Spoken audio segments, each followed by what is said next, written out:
Аңыздарды тоқу, адамзаттың 24 тұлғасына арналған парсы шедеврі. Бұл ерекше қолмен тоқылған парсы қабырға кілемі адамзат ұлылығы мен мәңгілік шеберліктің мерекесі іспетті.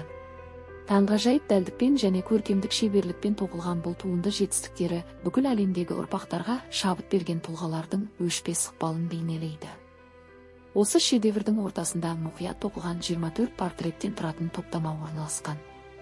Әрбір портрет тарихтағы ең ықпалды үлгі тұтар тұлғалардың бірін бейнелейді. Ғылым, спорт, әдебиет, кино, ғарышты зерттеу, технология, өнер және руханият салаларынан алынған бұл аңыз тұлғалар көрегендік, батылдық, шығармашылық және данақтың символы. Әрбір портрет адамзат тарихын өзгерткен және болашаққа шабыт беруді жалғастырып келе жатқан өмір жолдарына құрмет көрсетеді.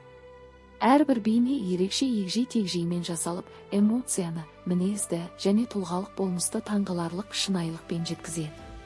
Кілем ең жоғары сапалы жүннен қолмен тоқылған. Бұл оған сәнді текстура мен мінсіз өң береді.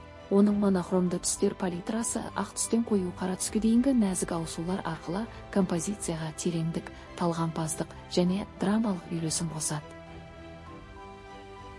Күрделі дизайнға Best Role Models Ever деген сөз тіркесі үйлесімді түрде енгізілген.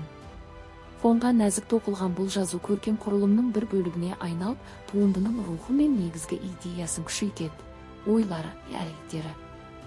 Бұл парсы қабырға кілемі жай ғана сәндік өнер туындысы емес, ол шабыт пен адамзат жетістіктерінің тоқылған баяны болып табылады. Ол жоғары деңгейдегі парсы қол өнерін әмбебап мәдени хабармен біріктіріп, тоқыма өнерін кемелдік, ықпал және мұра туралы мәңгілік мәлімдемеге айналдырады. Бұл өнер туындысы Daniel Baika's Rugs Collection 2020-2023 топтамасының бір бөлігі болып табылады.